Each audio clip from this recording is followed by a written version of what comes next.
તમારું સ્વાગત છે મારી ચેનલ શ્રીહરી રસોઈ ઘરમાં।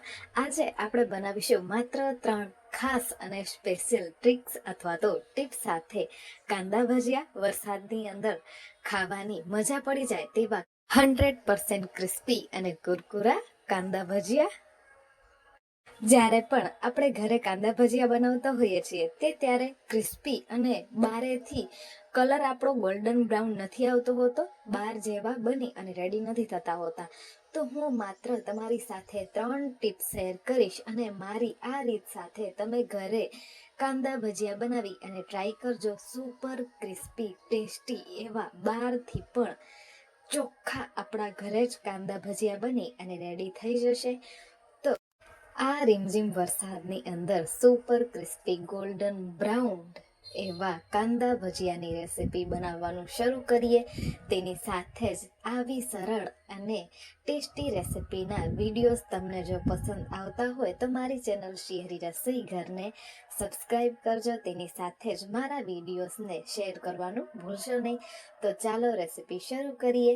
તેના માટે મેં સૌ પ્રથમ અહીંયા 3 નંગ ડુંગળી લઈ લીધી છે। ડુંગળી આપણે મોટી સાઈઝની લઈશું અને આપણાથી જેટલી પતલી કટ થાય તેટલી પતલી આપણે લચ્છામાં ડુંગળીને કટ કરી અને રેડી કરીશું। તો અહીંયા તમે જોઈ શકો છો કેટલી મેં પતલી કટ કરી અને રેડી કરી છે। જેટલી ડુંગળી આપણી પતલી હશે તેટલા જ ભજીયા આપણા ક્રિસ્પી અને સુપર ટેસ્ટી એટલા બનશે। તો અહીંયા બધી જ ડુંગળીને મેં પતલા લચ્છામાં કટ કરી અને રેડી કરી લીધી છે। જ્યારે આપણે મીઠું અને મસાલા એડ કરીશું ત્યારે આપણી ડુંગળીના લચ્છા અલગ થવા જોઈએ તે રીતે તમારે ડુંગળીને કટ કરવાની। લચ્છા અલગ કરવા હોય તો આપણે ડુંગળીના માથેનો જે ભાગ હોય છે તેને પહેલા અલગ કરવાનો। હવે આપણે મરચાંને ચોપ કરી લઈશું। તમે તીખું જે પ્રમાણે ખાતા હોય તે પ્રમાણે તમે લીલા મરચાંનો ઉપયોગ કરી શકો છો। હું અહીંયા થોડો વધારે મરચાં કરી રહી છું કારણ કે મરચાંથી ખૂબ જ સરસ એવા ટેસ્ટી ભજીયા બની અને રેડી થતા હોય છે। તેની સાથે જ મીઠા લીમડાના પાન મેં લઈ લીધા છે। મીઠા લીમડાના પાન એડ કરવાથી આ ભજીયાની અંદર ખૂબ જ સરસ એવો ટેસ્ટી સ્વાદ આવતો હોય છે। ત્યારબાદ મેં અહીંયા આદુના નાના ટુકડા કરી અને લઈ લીધા છે કારણ કે તમે અહીંયા પેસ્ટ પણ લઈ શકો છો આદુ અને લસણની। પણ જ્યારે તમે ફાઇન ચોપ કરી અને આ ભજીયાની અંદર એડ કરશો તો આપણા ભજીયા ખૂબ જ સરસ એવા ટેસ્ટી બની અને રેડી થશે। લસણને પણ આપણે એકદમ ફાઇન ચોપ કરી લેવાનું છે। તમારે કૂટી અને ત્યારબાદ એડ કરવું હોય તો પણ તમે કરી શકો છો। ક્રિસ્પી અને કુરકુરા ભજીયા બનાવવાની સૌથી પહેલી ટ્રીક હતી કે આપણી ડુંગળીના લચ્છા જે છે તે પતલા અને અલગ હોવા જોઈએ।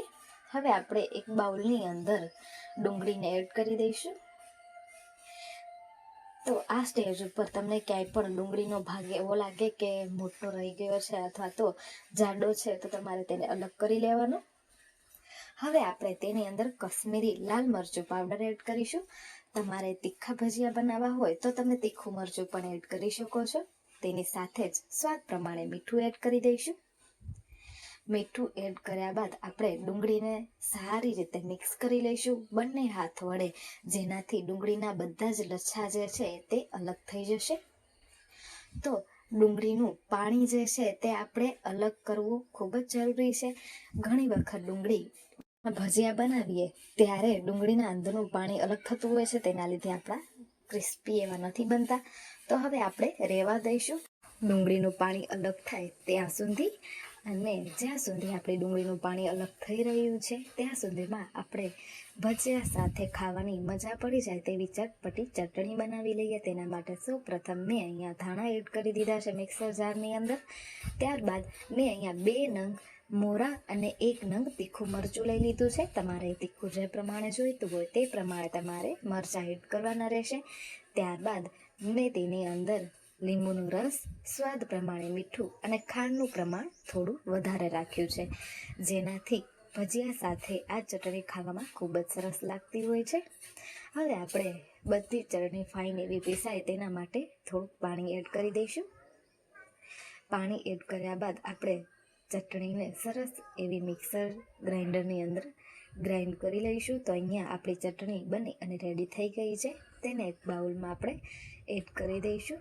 તો અહીંયા તમે જોઈ શકો છો કે આ ભજીયા સાથે ખાવાની મજા પડી જાય તેવી સુપર ચટપટી ચટણી આપણી બની અને રેડી થઈ ગઈ છે. અને અહીંયા આપણી ડુંગળીના લચ્છા જે છે તે પણ રેડી થઈ ગયા છે. તેના અંદરનું અલગ એક્સ્ટ્રા પાણી હોય તેને આપણે અલગ કરી લેવાનું. ત્યારબાદ આપણે જે સ્પાઇસીસ કટ કરી અને રાખ્યા હતા તે એડ કરી દઈશું. તેની સાથે જ ઉપરથી આપણે ધાણાનો પાવડર એડ કરી દેવાનો છે.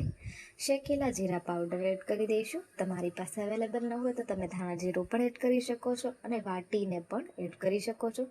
હવે આપણે હિંગ એડ કરી દઈશું, પિંચ જેટલી એડ કરીશું. ત્યારબાદ હળદર પાવડર, તેની સાથે જ ભજીયા આરામથી ડાયજેસ્ટ થઈ જાય તેના માટે આપણે થોડોક એની અંદર અજમો એડ કરી દઈશું. અજમો એડ કરવાથી સરસ એવો ટેસ્ટ પણ આવતો હોય છે. હવે લીલા ધાણા એડ કરી અને બધી જ વસ્તુને મિક્સ કરી દઈશું.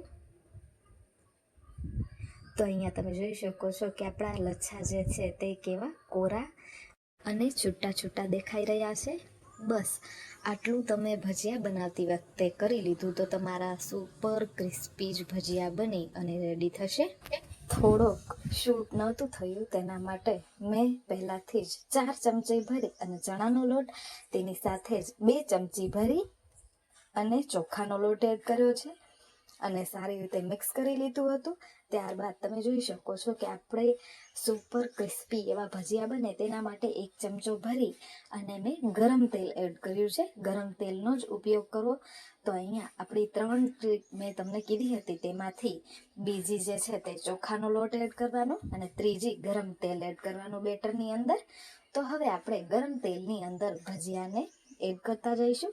તો અહીંયા તમે જોઈ શકો છો કે લચ્છા જેવું જ આપણા હાથમાં બેટર હોય તેવું જ આપણે રાખવાનું.